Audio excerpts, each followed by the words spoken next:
Hello guys, good morning. જય શ્રી કૃષ્ણ, જય શ્રી રામ. કેમ છો બધા? મજામાં?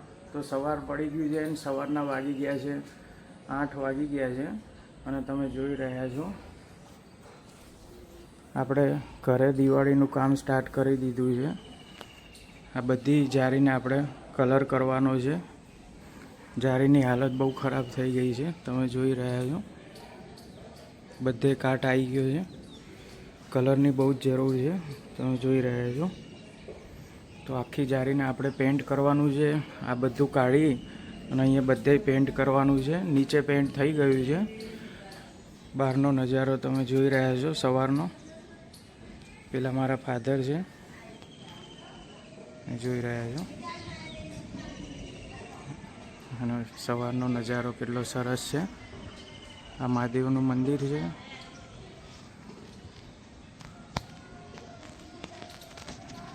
તો નીચે પણ બતાવી દઉં, નીચે પેન્ટ થઈ ગયું છે આપણે. અને અત્યારે લેબર લોક આવશે તો અહીંયા પેન્ટ કરશે. આ ચકલાનો માળો છે, અમે જે ઘરમાં રાખીએ છીએ, તમે જોઈ રહ્યા છો. અહીંયા પણ છે, એક અંદર એક બહાર.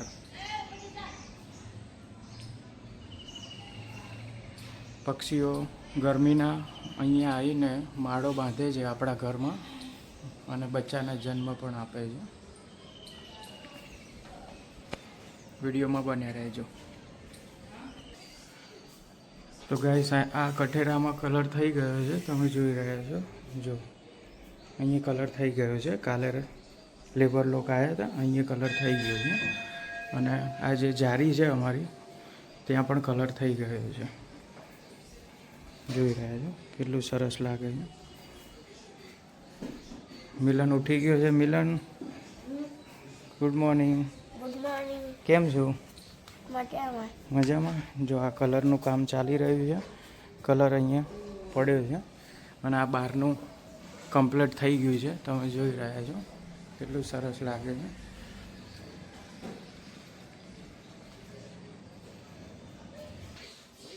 રિયા ઉઠી ગઈ છે. Riya, good morning. Good morning. Brush થઈ ગયું? ચા નાસ્તો થઈ ગયો? ના, હજુ ઉઠી જ છું. હજી ઉઠી જ છે. રિયા ઉઠે એવા ટીવી જોવે છે અત્યારમાં. અને બા તૈયાર થઈ ગયા છે સાડી પહેરીને. અને મંદિરના દર્શન કરાવીએ.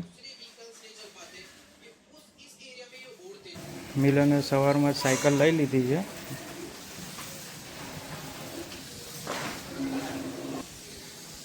તો ગાઈસ, હવે હું જાઉં છું વર્કશોપ ઉપર. ત્યાં જઈને આગળનો વિડીયો તમને બતાવું. વિડીયોમાં બન્યા રહેજો. ગાઈસ, તો હું આવી ગયો છું વર્કશોપ ઉપર અને તમે જોઈ રહ્યા છો બહાર કામ ચાલુ કરી દીધું છે. આકાશભાઈ આવી ગયા છે વર્કશોપ ઉપર. એમને સાફ સફાઈ કરી દીધી છે બધી. અને આજે આપણે પેલું વેક્યુમ ક્લીનર છે, તમે જોઈ રહ્યા છો, એને પણ ક્લીન કરવાનું છે. એની અંદર તમે જોઈ રહ્યા છો કેટલો બધો કચરો છે. એના લીધે વેક્યુમ પ્રોપર કામ નથી કરી શકતું. એટલે આકાશભાઈ તમે જોઈ રહ્યા છો એ જારીને સાફ કરે છે.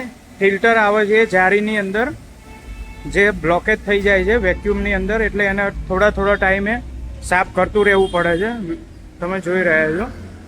હું ઝૂમ કરીને બતાવી દઉં કે જે જારી છે એમાં માટી કરી જાય એટલે એ બ્લોકેજ થઈ જાય છે. એટલે એને 10-15 દિવસે આ રીતે ધોતું રહેવું પડે છે. એ ધોઈ નાખશે એટલે એને થોડી વાર તાપે મૂકી દઈશું. પછી વેક્યુમમાં આપણે પછી લગાવી દઈશું. તો અત્યારમાં કોઈ કાર આવી નથી, તો થોડું મેન્ટેનન્સ એટલે કે સાફ સફાઈ થોડી આપણે અત્યારમાં કરી દઈએ. ત્યાં સુધી કાર વોશિંગમાં આવી જશે. તો વિડીયોમાં બન્યા રહેજો.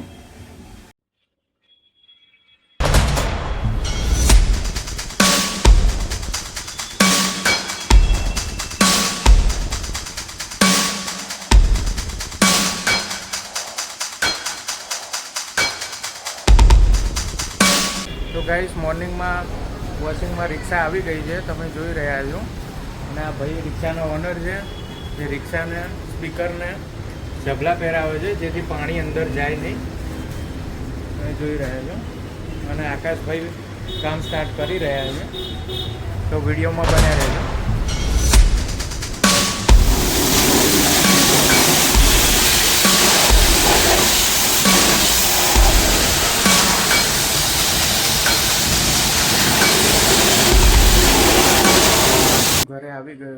અને મેં જમી લીધું છે અને તમે જોઈ રહ્યા છો આપણે ઘરનો જે જારીનો કલર કામ કેટલે પહોંચ્યું છે. જારીને અહીંયા બધે કલર થઈ ગયો છે. સવારનો વિડીયો જુઓ અને અત્યારનો જુઓ.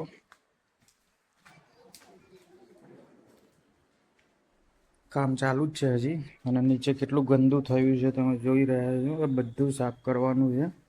ડાઘા પડી ગયા છે નીચે તમે જોઈ રહ્યા છો. બધું આપણે સાફ કરાવવાનું છે લેબર જોડે. કલર થયા પછી કેટલું સરસ લાગે છે તમે વિડીયોમાં જોઈ રહ્યા છો. અત્યારે બહારનો વ્યૂ પણ કેટલો મસ્ત લાગે છે. ટૂંક સમયમાં આપણે અહીંયા શેડની નીચે અહીંયા એલ્યુમિનિયમ સેક્શનની જારી લગાવવાની છે છેકે છેક સુધી સ્લાઇડરવાળી. પછી વાંધો નહીં આવે. પાછળ જે અમારે મંદિર છે તમે વિડીયોમાં જોઈ રહ્યા છો શિવજીનું. કેટલું સરસ મંદિર, ભવ્ય મંદિર છે. તો વિડીયોમાં બન્યા રહેજો. આગળ બીજું ઘણું બધું અમે તમને બતાવીશું.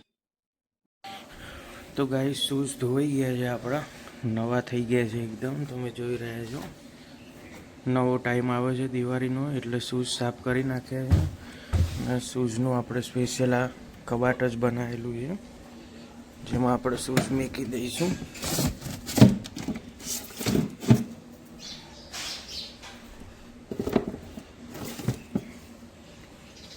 જગ્યા ઓછી પડે છે શૂઝ મૂકવાની, એટલું હાઉસફુલ થઈ ગયું છે ખાનું.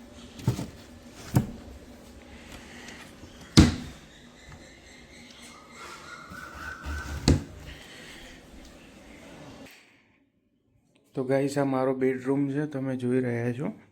અને આપણે બેડરૂમમાં એક આજે નવી લાઇટ લાવ્યા છીએ એલઈડી નાઇટ લેમ્પ જે આ રીતે કામ કરે છે. કેટલું મસ્ત લાગે છે તમે જોઈ રહ્યા છો વિડીયોમાં. આની સાથે એક રિમોટ પણ આપેલું છે જે આ રહ્યું છે, જેનાથી લાઇટ પણ ચેન્જ થઈ જાય. ગ્રીન કરો તો ગ્રીન થઈ જાય, યલો, બ્લુ, રેડ. બહુ જ સરસ છે. તમે જોઈ રહ્યા છો કેટલું સરસ લાગે છે. તો આવા નવા વિડીયો જોવા માટે અમારી ચેનલને લાઈક કરો, શેર કરો અને સબસ્ક્રાઈબ કરવાનું ભૂલતા નહીં. જય શ્રી રામ.